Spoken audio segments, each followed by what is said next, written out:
wish I could get that bigger. I can't, so you can still with me, man. All right, today on Serious and Silliness, we got a special podcast. We have Larry Mazza and his good friend, Matt Granahan. How you guys doing?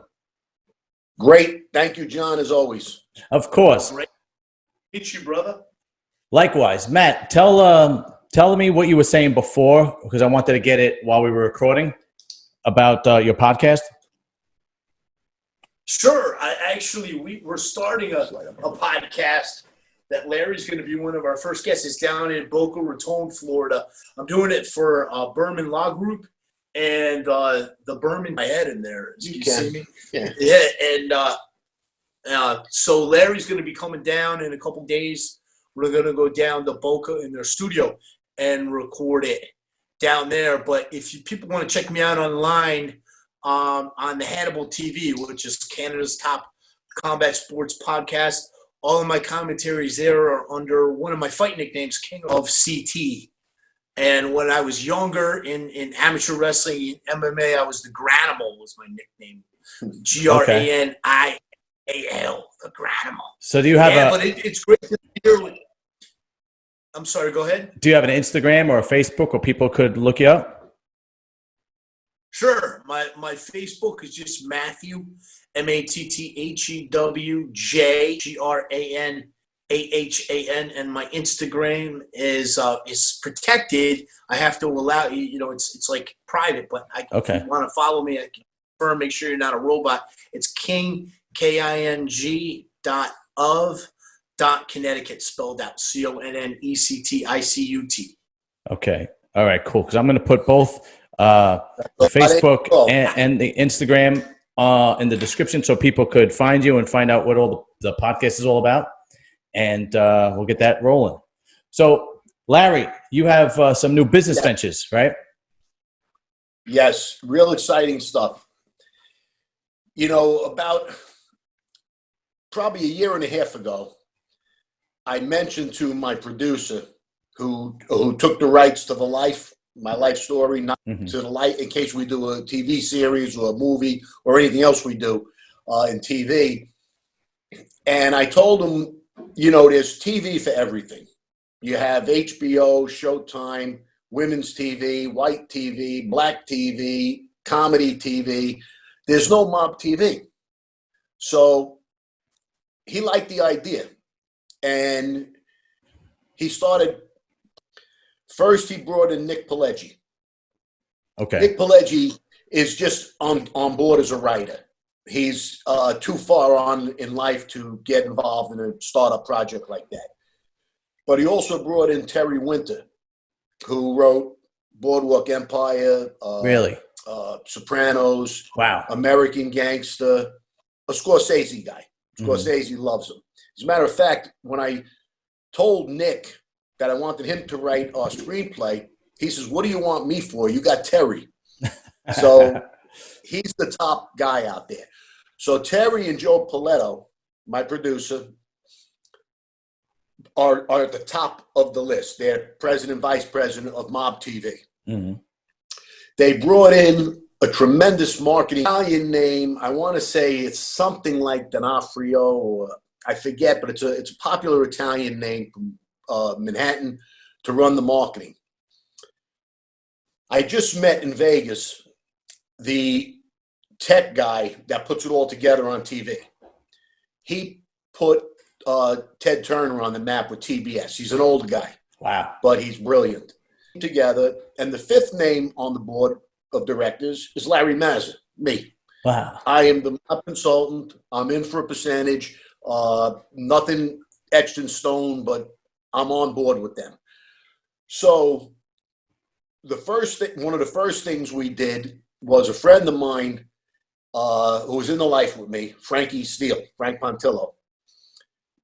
He should be a guest for you one day in the near future. Let's keep that in mind. Okay.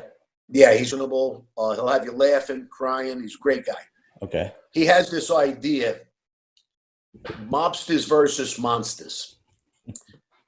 4 ex-mob guys, all did time, all tough guys, but they're done. They had enough of the life, like a lot of us find out it's not what it's supposed to be. He moved on, and they bought all the equipment.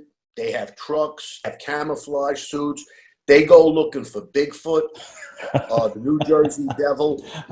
They go looking at haunted mansions. Oh, Christ. But they're serious. They're serious about it, okay? And this guy, Frankie, reminds me of the guy from The Naked Gun, Leslie Nielsen. Oh, yeah. He'll be talking to you. If you want to lay serious, and I'm waiting for him to tell me, and I am serious, from the movie. But so they filmed the first season over the summer. Mm. The next one was mine. I'm going to be doing, I did the first season, a talk show where I do the interviews, okay? And it's called The Life, and I interview people that come from the life or have been affected by it. And I had Mike Dowd, is another guy that you should have really? on. Yes. Yeah, I had Mike Dowd on. I had an FBI agent from my case who was very interesting because I'm glad I didn't have to say bad things about the FBI. Just leave it at that. I had a girl that Joe Paletto took on board. He's doing a podcast for her. Hopefully down the road, a series or a documentary. Luisi came on. What was that last one? Bobby Luisi. He was from Boston. Yeah, he's a heavyweight out of New England. Yeah, New England, right? I had Craig DeFrancia, who's an actor. And the nice thing about that, he was affected by the life because he portrays us now. So that was a great conversation back and forth. And he was my fellow.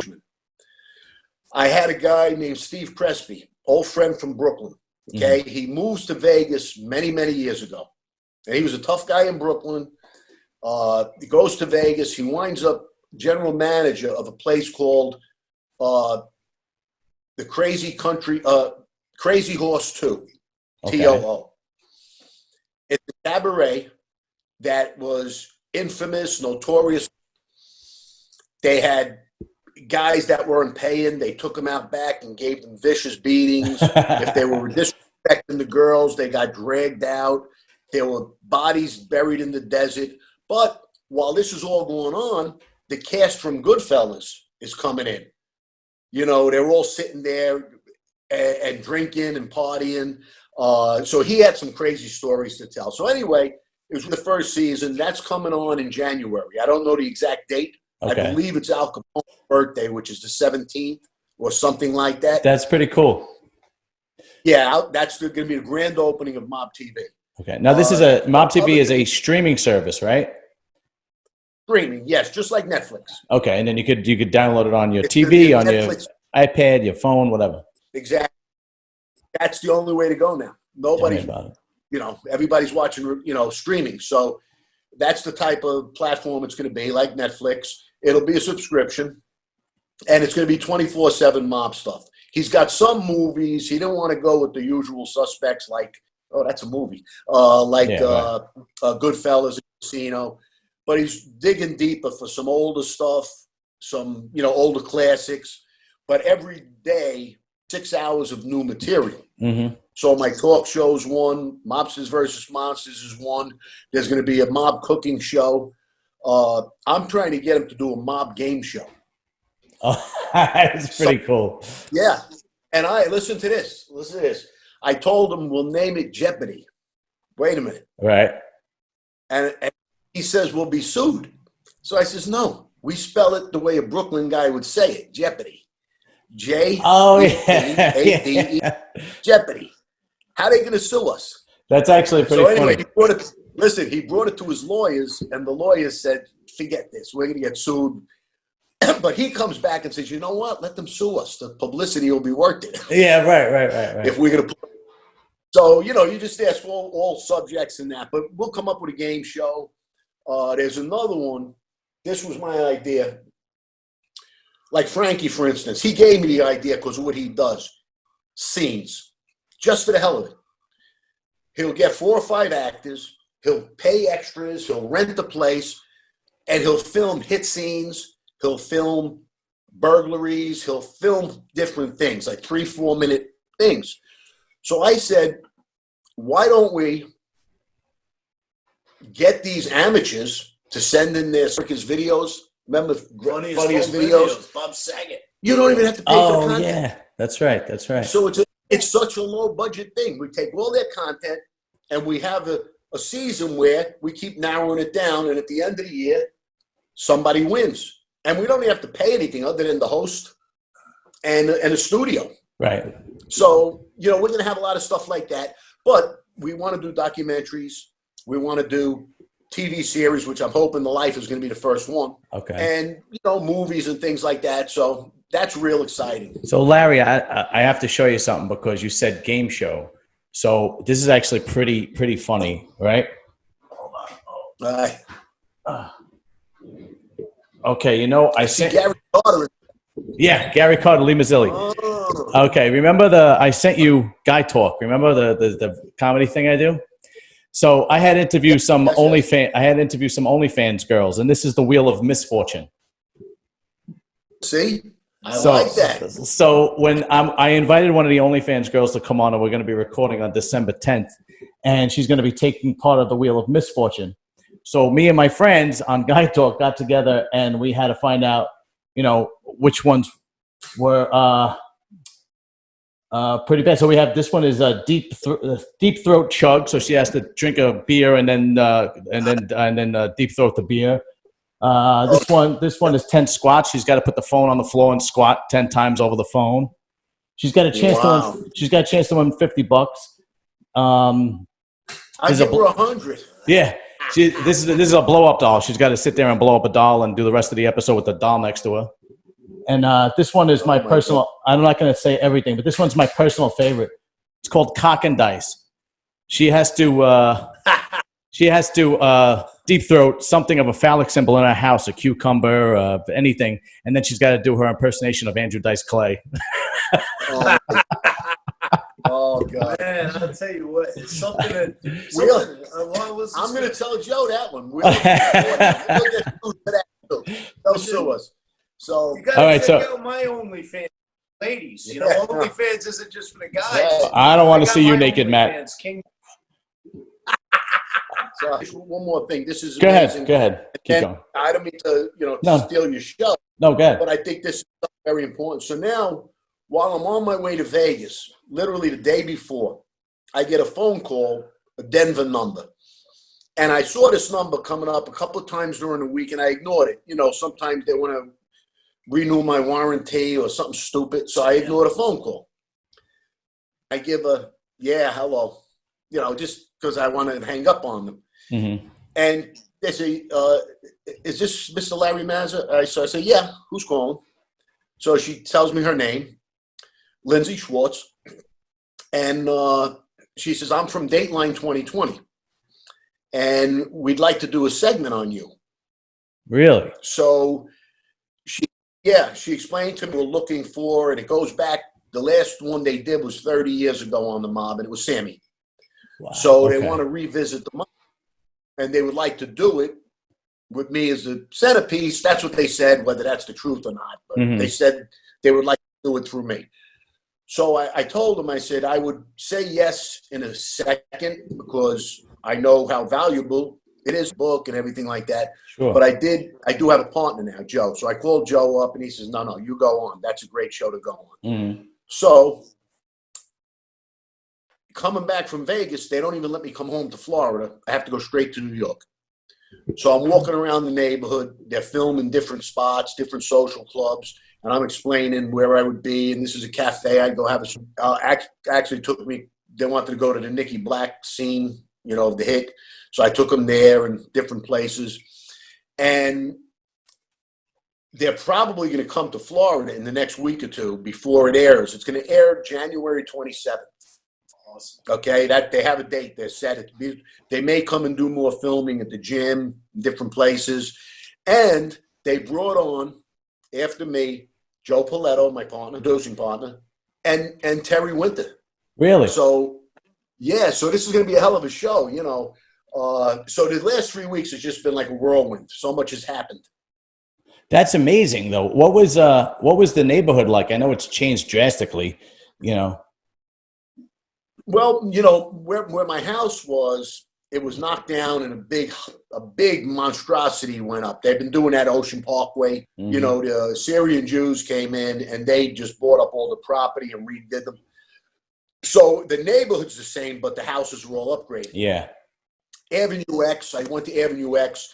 We went to Cuccio's. I don't know if you remember Cuccio's Bakery. Had the best rolls, best jelly donuts, and all the stuff I don't eat now. Yeah. But it was all, you know, the best. We used to have our coffee there. CU was the same. There's Pizza Park, Joe's, the Factoria. Then there was the Joe's Bar, Nicky Black's Club. You mean Joe's of Avenue U? That Joe's? Yeah. Yeah, Yep, that was great. Yeah. So all of that stuff was still there. And, you know, I was just walking and talking to them, telling them how basically they wanted to know more about like collateral damage. They know how we were. But what about the families, the wives, the kids? What happens when somebody gets life, 20 years, gets killed? So I had to talk a lot about that. It got emotional at times because that's tough. I had a kid. I have friends that lost kids. I had Wild Bill's son on my show too. Really? Wild Bill. Yeah. That was great. That was great because I asked him for the first time. I said, "Why did your father pick the other side? Why did he pick Vicar?" Really? Yeah. So that's going to come out pretty cool. That's going to be a good one. So about the collateral damage, and they wanted to know. This is amazing because they read my story like you did. I was a normal kid. Mm-hmm. How do you become able to kill? Basically, how it's wrong. Right. You didn't grow up. You grew up, you know, in a religious family. You know, we Catholic people, not, you know, overly religious. Yeah. But I likened it to the Army. You are now part of. I'm not saying the ethics are the same. Right. But I said the act. Okay, if I go to the Army and I start shooting guys and I become a good shooter, they make me a marksman. Right. They're going to put me up on the roof, keep taking guys out, and I'm going to do it. You know, they bring you along slowly. And I explained that. I says, nobody told me to kill my best friend. That's not how it works. Right. They give you small jobs to do, then bigger and bigger and bigger. And over the course of 4 or 5 years, they see that you've grown accustomed to digging a grave. Then, you know, maybe rolling up a body, then dumping the body, then sitting there and watching Greg shoot. Then he watches you shoot. I mean, it's just years. And I told her at one point, I said, you know, I took psychology in John Jay. I wish I would have had another 2 or 3 years so I could answer you. It's a very tough question because I don't know how I did it. Right. And then they asked about if I ever have thoughts and bad feelings. I have dreams. I have dreams about things. Of course. You know, it comes back to haunt me. Yeah, I mean, you know, because I generally was a decent person. I went into a bad life. When you're in the life, you got to survive. Now you're in. There's no getting out. And it's like quicksand. You know, you stuck your toe in, and now you know there's no getting out. Right. So, so you sever yourself at some point. What was the most vicious beating would you say you saw in Brooklyn? Whether it was part of your crew or outside of something that you witnessed, not a killing, but an actual beating. The vicious beatings I witnessed and some I was involved in were our crew, right in the neighborhood, you know, right in our club. If somebody didn't pay and was really disrespectful about it, I mean, they got beat to a pulp where bones were broken, and they literally had to be dragged out and just left in the. There was one where a diner owner was selling drugs, and it was near a school. Now, this is where it gets crazy because a lot of the guys were dealing drugs, right? As we know. Can I ask you what diner it was? It was on Cropsey Avenue. Okay. And Bay something. It's so long ago. There were big buildings around it. No problem. But Scappy lived down the block, and Scappy was our captain. Oh, okay. And he used to go there every day for breakfast. And he didn't like what he was seeing, kids coming in and maybe buying drugs and stuff. This is what we were told. And it's funny. Later on, I said, maybe the guy just told him he couldn't have free breakfast anymore. I don't know. But we were told it was because he was selling drugs. We took it as an old teach the guy a lesson. So we go in. Greg Jr.'s got the door. About 4 or 5 of us go in. One of them grabs a fire extinguisher off the wall, and he's just pounding the guy with it. Jesus Christ. The guy gets up. He starts running. The guy starts running because of the adrenaline. He starts running towards me. As he comes, I was in fantastic shape, roundhouse. I did more damage than the fire extinguisher. He went down. Now, I'm serious. He's on the floor now, and he's getting hit with the fire extinguisher. Another guy, Billy, he passed away, has a hammer. He's hitting him with the hammer. Then he takes the hook side of the hammer, and he's trying to dig it into his elbow. Jesus Christ. To rip his elbow out. This is vicious. I mean, so this guy, and we were told not to hit him. We were told one or two more shots to the head, he was done. Wow. You know, this guy I don't think there was a bone in his body that wasn't crushed or broken. So I know there was a lot of those that went on. A lot. You know. Now, was that specific? Like, did the boss Scappy tell you exactly how bad to beat him, or no? You just took it in your own hands. No, typically, when we started, a lot of times they came back and they would almost reprimand us. Right. Told you just the legs, just the ribs. You hit him in the face and head too many times. We didn't want him to die. Not that he died, but he came close. Right. So, but you get guys that are trying to make a name for themselves or trying to prove themselves, and or just releasing aggression. Yeah. I mean, aggressive guys, sometimes it went a little too far. Sure. Like the one guy that tried to rape little Linda. I'm pretty sure you're familiar with that story. Yeah, we talked. We beat him. It took him. I think he was in the hospital for 2 months. Wow. Recovering. And that still wasn't enough, right? Well, then we wound up killing him. Yes. Wow. Yeah. That's unbelievable. Yeah, no.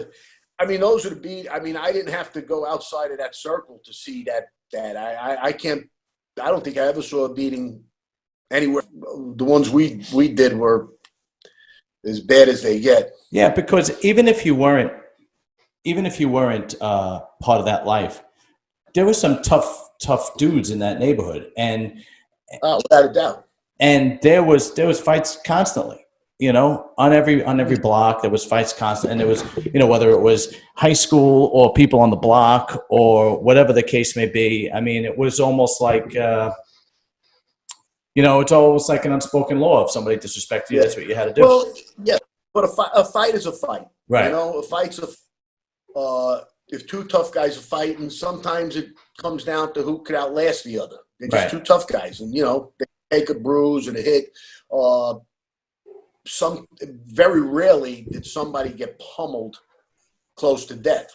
When we would do the lesson, it wasn't pride, it wasn't mano a mano. We were going strong, and we're going to make sure this guy learns a lesson. The problem with that is later on, it's not a problem. I didn't have to fight anymore. Nobody would raise their hands to me. Right. It was just because of what I was part of the Colombo family. So nobody's going to raise their hands. I could go up to a guy 6'6", and tell him I want my fucking money, or I'm going to crack you all over the place, and I get my money. He probably could have, gave me one shot. I would have never got up. Who knows? Yeah, I remember my father saying. I remember my father saying that it didn't. He was telling me, that it didn't matter how big you were. They did. Those kind of guys. It doesn't matter how big you are. Now, your crew had a tremendous reputation. Was there another crew that you kind of had the kind of same reputation, or even worse, or maybe that you kind of respected and dealt with?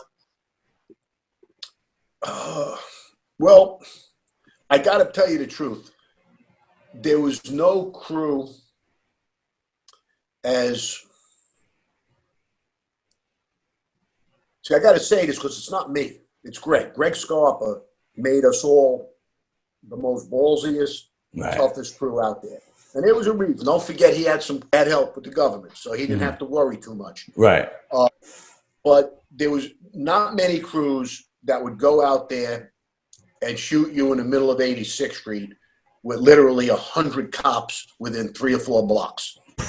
Go right down the street and left a guy that was dancing on the floor. We blocked traffic. I mean, we did the ballsiest. Nobody wanted to owe us money.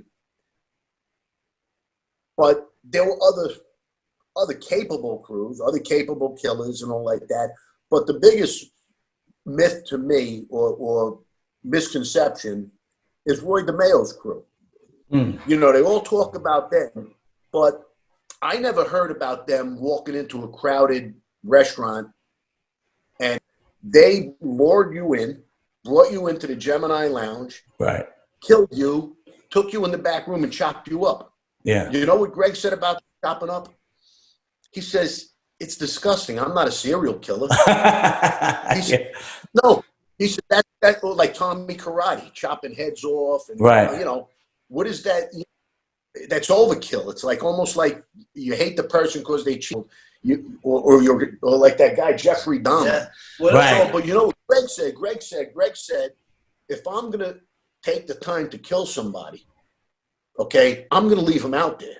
There's a reason they're dead, and I want people to know why they're dead. Mm-hmm. What am I going to chop them up and hide them for? So we used to just, you know, if we did something, you know, we took them literally in a carpet and dropped them off on McDonald Avenue. Next day, it's in the paper. You know, I don't think there was any crew like Greg's. Mm-hmm. I really don't. I got to say that. And, you know, and again, that's not to say like, you know, Sammy the Bull he's the underboss and he had right. Frankie the Chico was probably the toughest guy out of that whole Gambino family. Right. You know, and Joe Watts was a real tough guy, even though he wasn't a good fella. But he had every bit of respect as a good fella. When I was growing up, there were some names out in Bensonhurst and Staten Island, and everybody knew they were mafioso, but they never got the notoriety like a Sammy the Bull or Mike Franchese, or they were just they weren't household names, you know, like Anthony Graziano before that Mob Wives thing. Nobody knew of him, but everybody, you know. Ali Shades was another one I used to hear about all the time. You mentioned in our last interview, Funzy. You know, he was a big name around the neighborhood. There was oh God, who was the guy? Oh God, the guy who had all the 20th Avenue kids under him. Spiro, Anthony Spiro, right? And you just kind of you kind of never you know, in the neighborhood they were known, but they never got any kind of like this famous notoriety. What was the difference? Let me tell you. I'm going to tell you exactly. And I said this on 2020. Mm-hmm. So you're going to hear it again. Right. Okay. A lot of guys have their moment to shine. Okay. Sammy, for instance, was the underboss. He was one of hundreds of underbosses. It's not like he was the first underboss. I got you. When he flipped, that was shattering. Mm-hmm. That was like one of the first times a guy of that stature flipped and became a witness. Okay. So now Sammy the Bull became a worldwide name. It was in every newspaper. If he didn't flip, he'd be known on 18th Avenue as Sammy the Bull, 20th Avenue. Right. Like the rest of the guys. John Gotti, same thing. He was no bigger than Vic Arena, Junior Persico. He was never like Junior Persico with a chin. All of those guys are equals, the bosses. But the newspaper made him bigger. He was what? The Teflon. First he was the Teflon Don. Then he was Teflon. Yeah. Then he was the Velcro Don. So bigger. So now he becomes a worldwide name. And his kids are doing all kinds of things on the name. Right. So look at me. I was a little nobody. Right. And now I'm on Dateline. Yeah, no, it's true. It's true. It's like, So my moment came during the war, okay? Made myself in a position where they straightened me out because of all that. And now the and I'm in the papers. I'm, again, for better reasons, you know. So now I'm becoming well known. Isn't the idea, though, when you're involved in it, to be low key, unanimous, exactly. Yeah. That's why I said, your name out there. no, he'd never be the Chin. The Chin is low key. Junior Persico, even though he was always in 30 years, you know, but he was low key. Very. Right. John Gotti, he lost control in 5 years. He was in prison. The family went away. Gas pipe. Carlo Gambino's a perfect example. Had the family for 25 years. But that doesn't happen anymore because now there's Gas Pipe, Vic Amuso, Vic Arena, who became an egotistical guy, thinks John Gotti. All these families that have these cowboys, and within 2 or 3 years, the family's done. But now, now is more quiet. I don't know. I'm not there. Yeah, I'm not there. But the fact that you don't hear about it. Well, they should be. If they learned and they're quiet. I did hear they're not killing anymore. Yeah, I've said that for years. It got too easy to kill. Like Frank Cali was never in the papers at all. And the FBI agent I have on my show is going to shed some light on that, about the killings and all what that did to the family. He says we voted.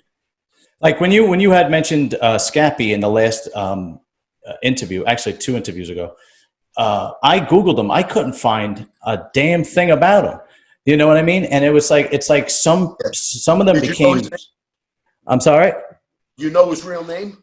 No. Anthony something, right? What was it? Scarpati? SCARPA, like Scarpa. Okay. With a TI. Okay. So and then some of them were like, and then like you said, Persico's whole like crew was quiet. Like you didn't know any here the under. I don't even know who the underboss and the consigliere was, and so on and so forth. But like you said, Jerry Langella. Jerry Lang was our underboss for a lot of years, and Jimmy Angelina was the consigliere who got killed, which just blew up the war for us. Once he got killed, we knew the handwriting was more than on the wall. Right. Once the consigliere got killed. Okay. Yeah. So now, after all that, you finally get arrested, and you wind up doing 12 years in prison. 10 years.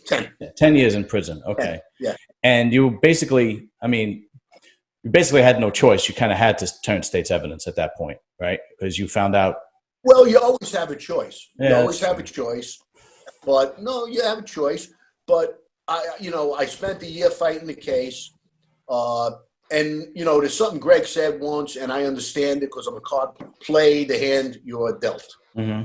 Okay? So I had 1 or 2 picks left. Okay? Came out that he was a witness for 30 years. Came out that Junior and his son, Junior Persico and his son, knew about him for 20 years.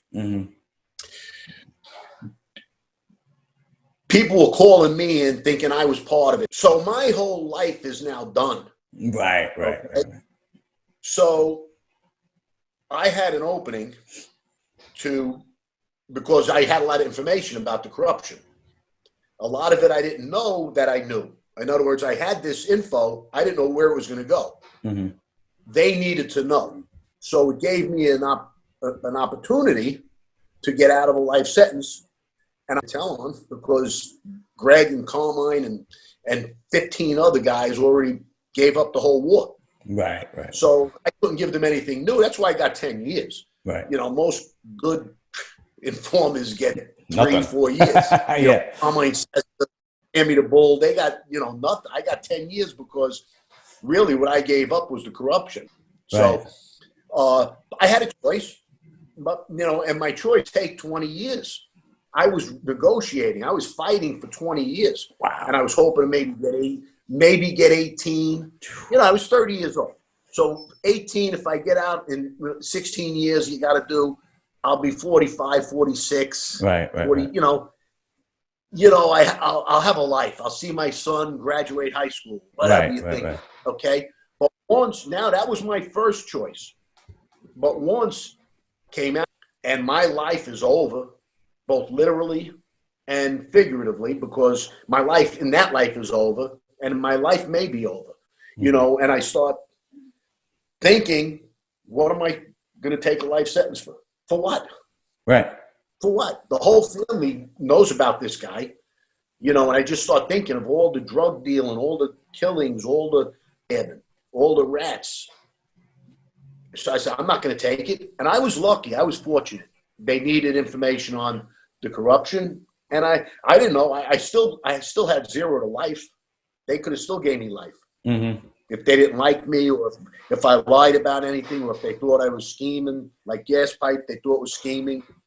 But I came out. I came clean about what They already knew everything else about the war. They knew more about. There was a time when I was talking about my crimes, they would say, "Well, what about this?" I said, "Oh shit, yeah, I forgot that." Wow, really? You know, there was some. Yeah, I said, I forgot, and I got nervous. I said, no, that's okay. We understand. We just want to make sure you right. You don't get caught, you know, caught up in any lies. So they knew more about. So anyway, I had a choice, but I made the right choice. Right. Now, where did you spend most of your time when you were in prison? Bounced around. I started in MCC, did the MCC Otisville thing back and forth. Then what happened was the Colombos clogged up the system. So they started bouncing me around. I wound up in, you know, Fairton, New Jersey, Allenwood, like upstate New York, Otisville, Phoenix, Minnesota. You know, and sometimes you go back to Otisville and MCC. Ultimately, the last 2 years, when I got out of the protective custody that I was forced to be in while I was considered a witness, I hate that. I went back into general population, and I was in Yazoo, Mississippi for my last 2 years. Wow. And I was with a lot of wise guys. I was with the boss of the Genovese family. Oh, really? And he loved me. And he would spit every time he heard bad things said about me. He would spit. He'd kick the dirt.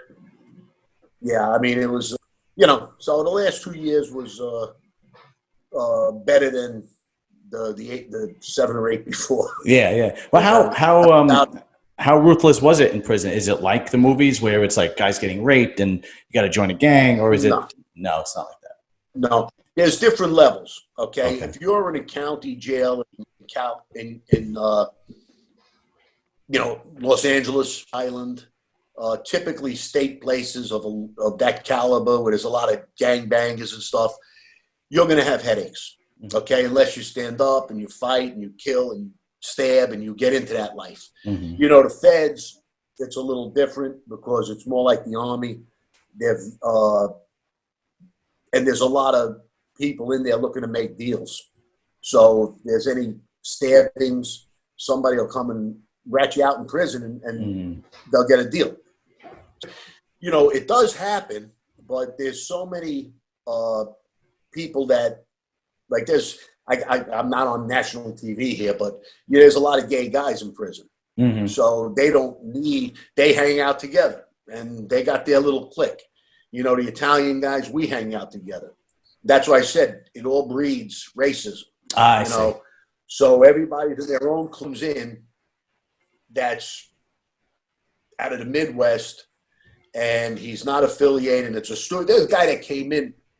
He had to do 1.5 years because he was hunting in the off season. Oh, wow. Okay? Really? He killed a deer in the off season. Holy shit. So I remember him sort of crying like tears, but like complaining to me, I don't believe this. And I said to him, I says, I forget his name, but I says, let's say his name was Jeff. I says, Jeff, you got to watch what you're saying. There's guys in here that have 30 years. Right. There's guys in here that have, okay, they would give anything for your 1.5 years. Okay, I know killing a deer, whatever, you know. I said, so be careful. This guy came in so meek, but I walked with him. I talked to him 4 or 5 months. He was doing his time like a man, just doing his time, you know. But he had nowhere to go. He was in no man's land. He wasn't going to get with the Italians. He wasn't Spanish. He wasn't black. He wasn't Mexican. So, you know, But he wound up getting by. Yeah, the Aryans, they run the prisons, the higher level prisons. Gambling goes on. You got to put the stamps or the money stamps. You got to put it up. You can't have credit because if the guy doesn't pay, now it puts you on a spot. Right. Now what do you do if the guy doesn't pay you? So you got to be careful about things like that. But it's not like really what they show you on these TV shows. Mm-hmm. Okay, but they're typically these lower level city, state, county jails. The county jail was the worst one I was in when I first got arrested. Really? The FBI had a choice. Bring me to MCC Miami, which is clean, good food, healthy food is what I mean, not good food. Right. You could do your time nice and fine. You go outside, get some fresh air. But they decided, trying to break me right off the bat, to send me to Seminole County. I got in shock. Loud all night long. It's impossible to sleep. Just loud. The rap music, the chatter, the talking. It's like 1,000 ducks on a lake, just loud, And that was my first run-in with a guy. And I had a guy his name was Greg. And he walked around with no big kid. And on his back, big tattoo, white supremacy. There was about 6 white guys in my unit. Okay, probably 100 non-whites. And 2 of them were gay accountants who were on the run. Jesus. That just got captured. So they were going to be no help. They were going to be no help if we had a problem. So, and I had this other one, big eye, and the other one was like half an eye. But they told me, I never forget it, they told me, you're going to get checked. Somebody's going to make a move on you. So I was up in my tier with them. We had 2 cells side by side, the 2 gay guys, then I was with this kid, Greg, and this big guy, forget his name, was with somebody. We had 3 cells right at the top of the steps. There are 2 horseshoe type floor. The downstairs, go up the steps, there's a horseshoe up there, and the guards are in the front looking at it, all of us. Toilet bowl wide open in everybody's cell. And the worst was I had a hemorrhoid problem when I first got in. So here I am sitting on the toilet like 3 times a day with my fucking finger up my ass.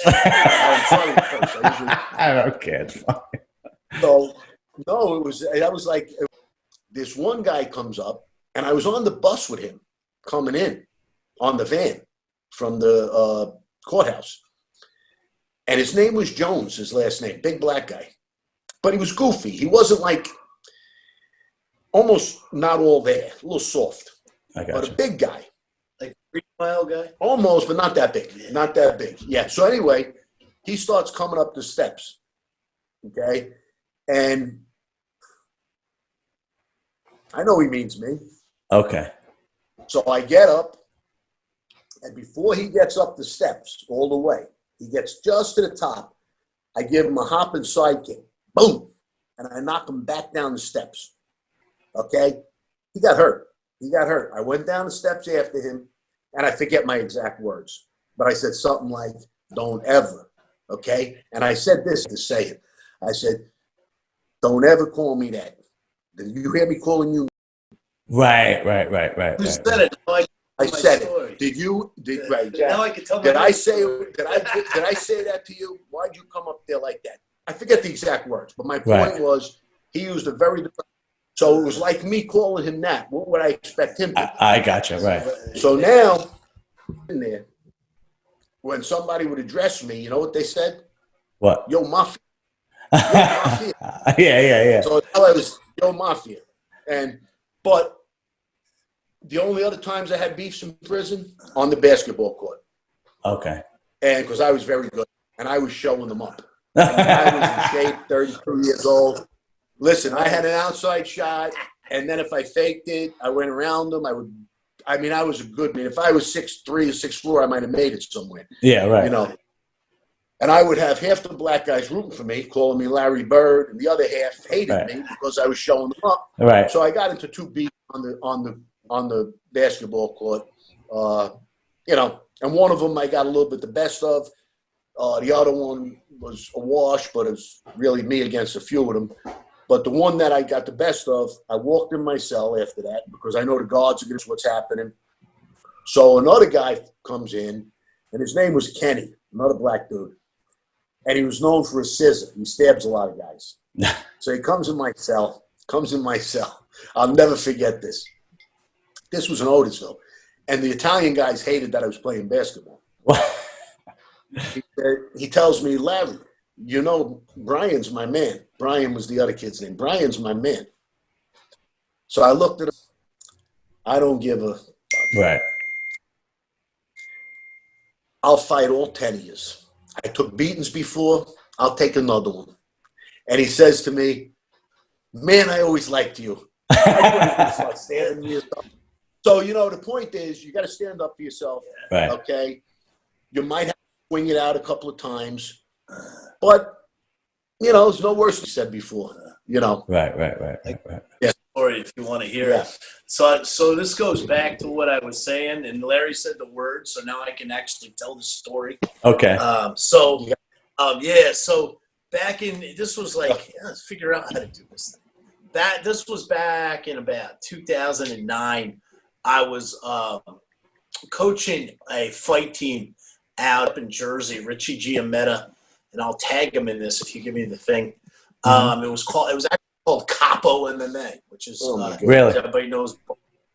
Richie always claimed to be a distant relative of Lucky Luciano. That was kind of his thing. He was a fighter from Jersey. So we always used to joke that Richie recruited not from Penn State, which always had a great wrestling-based fighters, but he recruited from the state Penn. He had two guys at this time in 2009. One guy was named Jason Lawrence. He was a black gangbanger and had gotten convicted when he was young, and was probably, he acted a lot younger, around 29 or 30, but had just gotten out of prison. And we had another guy who was straight out of prison who was claimed to be head of Aryan Nation and down in a Florida prison. And this dude had all kind of, like, he had the swastikas tattoos. He had the white pride, you know, thick tattoos on his neck and everything. And big dude. And he was big as or bigger than me. But a lot of these guys, they come out of jail and they prison fight, but they don't know how to actually fight. Right. You know, in a competitive environment where you got to go rounds. But these two guys were exceptions. Jason had boxed when he was younger. The white supremacist had wrestled, and he had a really a lot of power in his punches. But anyway, these two guys explained to me how you kind of had to have your factions, right, in prison. And I don't think that the white supremacist Shane, Aryan Nation guy, I don't think he really hated black people that much. But I'll tell you a funny story. This is a real quick story, and involves the word Larry just said. So we got to go to Jacksonville, right? And I got to take these guys down with another younger fighter. We can't get a hold of the black, so we go to the house. We're like, we got to go to Jacksonville. He's not picking up his phone. We go to the house. We're banging on the door. He comes out. He's got an ankle bracelet on. He doesn't say anything. He just points down, and he slowly go, my house arrest. So the white supremacist guy, Shane, you know, waits till we get down to and he starts screaming, you stupid fucking you stupid fucking. He's like, fuck you. And we all get in the car. Now, we're in a black neighborhood. This is a fucking bad neighborhood. Oh, wow. We jump in the fucking car, and the kid that I had driving us, the younger fighter I had driving us, he fucking peels out. Off like a shot out of hell. But that's just a funny story for you. Yeah. I'm back. That's a. Yeah, we don't like using that word. Nobody likes using that No, word. no, but it was used. It was used. No, yeah, absolutely. But don't worry, I have editing equipment. I'm gonna edit it out. Don't worry. Yeah, and what I'm gonna say is, you know, in prison, they breed racism. And this guy was able to come up and call me what he wanted, and I made it. You had no right calling me that and put me on that spot, you know. And like I said, that's the thing. He was like confused. Why'd you do that? Like, I don't even think he knew. Somebody told him to come up and call me a guinea. Oh. Yeah, that's what I remember. I don't think he even knew what he did. Right. I almost felt bad. I didn't. I almost felt bad. But they told me it was going to happen, and my next 2 weeks there was fine, except for the hemorrhoid. Yeah. Well, listen. I had to tell the two gay accountants to stay in the other room while I'm in the bathroom. But you know what I did with those two guys? I played Scrabble with the two accountants for 2 weeks straight. Okay? And at first, I couldn't beat them. And there's a lot of strategy in Scrabble.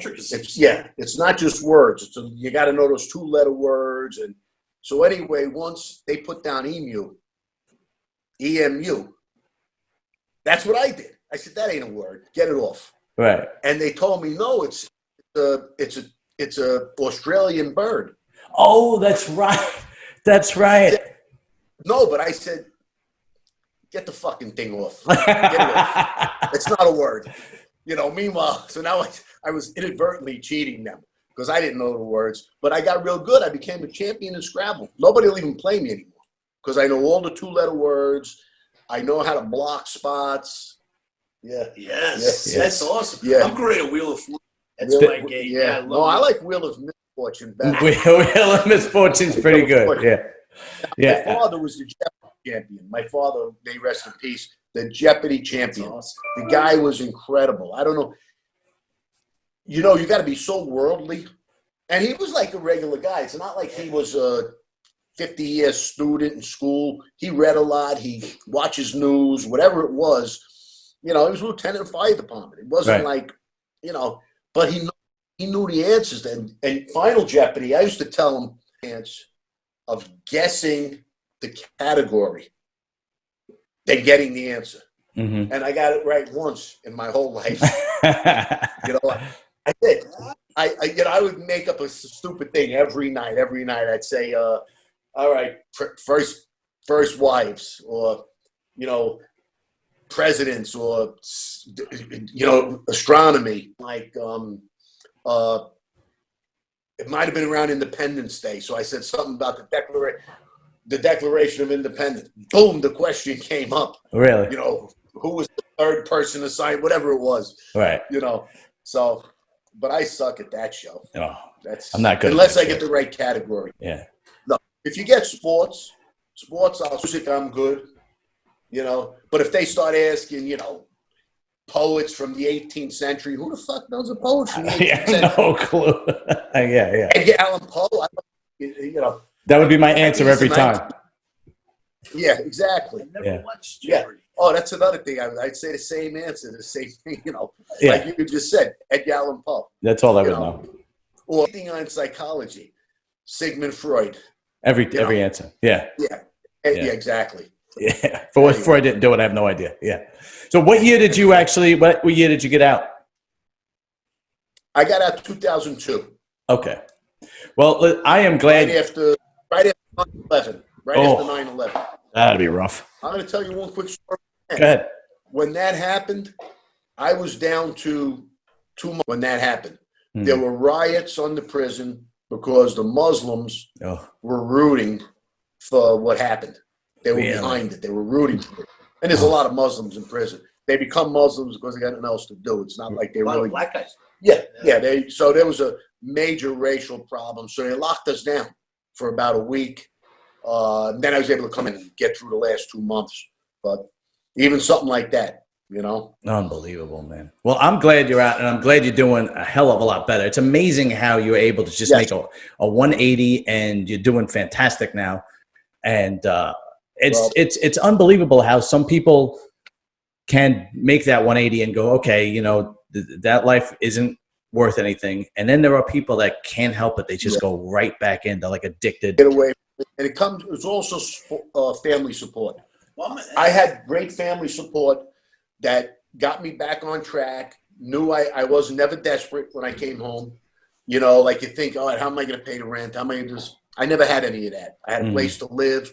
My mom and dad got me a car. You know, not a brand new car, just a car to get myself around. I said, get me a bicycle. That's all I need. I've been away for 10 years. Who needs anything else?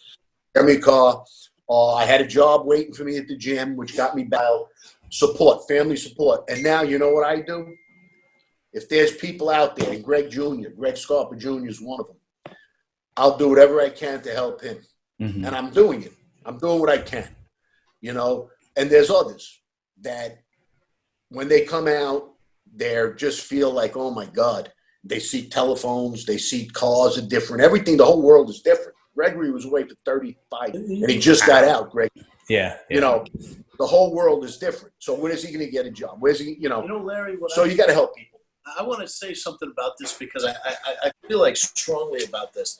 You know, I have just in my own family, I have an uncle and my cousin that were in and out of the system. They were stealing cars and stuff. So I really feel like in our country, one of the things that we dropped, like Sweden, we don't do anything in prison to get people jobs, rehabilitate them. I feel like once you've done your time, and I've said this to my cousin, once you've done your time, I feel like you should have a clean slate.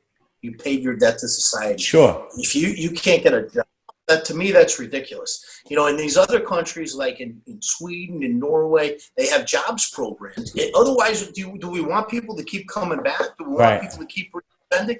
We should supposed to be rehabilitation. And I think in America that we should encourage that, because we shouldn't encourage that people to do this hard time. There should be like trade schools in prison. Sure, absolutely. You should have an advisor. Oh, that's the way it is done. You know, there was a time. I'm going to answer that. I'm going to answer that now. Washington, okay, not people in the prisons. The wardens, the counselors agree with Matt 100%. They want to see guys better themselves. They don't want problems in prison. But if you have nothing to do, what do they say? The idle mind is a devil's playground. That's right. Yes. Okay, you have nothing to do. You can't take classes anymore. The people in that are actually in the prisons fight that tooth and nail. It's the Washington suits that want to put out how tough they are on crime. I see. So they never spent a minute inside the walls. So they say that so all the people vote for them. Oh, he's tough on crime. Well, like the HBO, we had HBO. We paid for it. The inmates paid for it. It's not like tax money. So they mislead the public. But the funny thing is now, look what's happening in crime, right? The federal prisons, they don't want to let an Italian guy out that's dying. He's 89 years old and he's sick. But look what they're doing. If you loot and rob and steal in the streets, they let you out. Nah, there's no bail. You don't have to put a bail. Just go. Yeah. And like in sale, what is it, up to $1,000? $900. Yeah. You could steal and you don't go. That's why I said, you know, we should get a group of people and just. It's a racket. You know, it's a racket. Yeah, it's do crazy. it in New York. Yeah. You know, the mob guys should be putting a crew together to go out and just keep stealing $800 Gucci bags. Right. I mean, they're opening the door to it. But the feds, it's different. It's different. Bookmaker, 18 years, and allow the shit that's out there doing what they're doing. And I'll leave you with this because I know we're running out of time. I had said when I made that comment, whether it was to the judge or to the prosecutor or whoever I was talking to with my lawyer, that he didn't like me talking too much. But I said, how come I stand here and I watch pedophiles, and drug addicts, and all these losers getting out every day, walk out? Well, they have an addiction. Oh, God. Okay? So you know what I said? I have an addiction to making money. Right. That's my addiction. What's the difference? Who am I hurting by making money? I'm not bothering little boys and little girls. So it's crazy. It's crazy. Yeah, they need to revamp what's happening. And, you know, so you look in South Carolina. I go back and forth between down here and Florida, and I work with a law group. So in South Carolina, the guy gets busted with weed, and he's looking at a long stretch. And in Florida, you can have it. In Vegas, you can have it. In California, you can have it. It's ridiculous. Yeah. The whole thing is ridiculous. I'm going to say something that's controversial, but I'm going to say this, and I've always thought this, that we started in America when we started letting our own government put us in cages. Say that again. And I really say that again. We began to lose our freedom in America. Think about what we were based on. We're going back to the Tea Party, 1776. What made us America? Okay. When we let our government start putting us in cages. That's when we started losing our freedom here. Okay. I believe that. I'm pretty radical politically. I don't usually share my views. What I believe. Yeah. Okay. I don't believe our government should have that kind of power. I don't want the government to have any power over us, really. Right. But you do need law and order. You do need law and order. I believe in some law and order, but I think law and order is also like, what's a cop going to do? Somebody busts in your house, they're going to come and take a picture of your dead body to a chalk outline.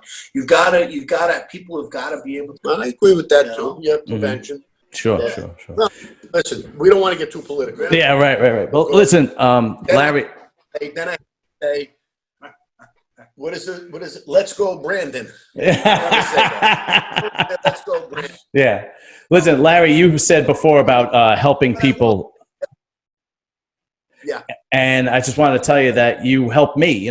This is the third time you've been on my podcast, and I'm a very small podcast, growing but small. And I just want to thank you because I'm not Valuetainment, I'm not Vlad TV, I'm not MobTV, I'm not this big platform, but you come on, no hesitation, and you're honest, and it's always a great interview. And I just want to tell you how much I appreciate you for doing that. I thank you, and I appreciate you too. And I'll come back. You're a good guy in my neighborhood. You got an open mind.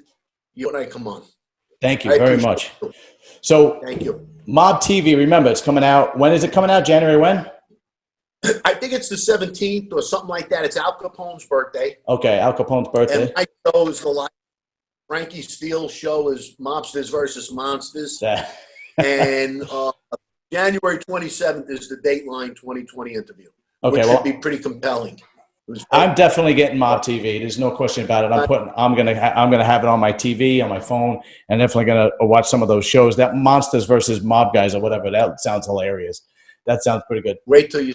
You know what? I'm gonna have my wife send you the sizzle piece because I have your number. She could send it to you. Yeah, definitely. All right, you're gonna love it. Okay, sounds good. Larry, thank you again, and Matt, thank you, Matt. It's a pleasure, man. Send me a link. I've got a lot of followers. I'll blast this out. Oh, definitely, absolutely, and thank you again.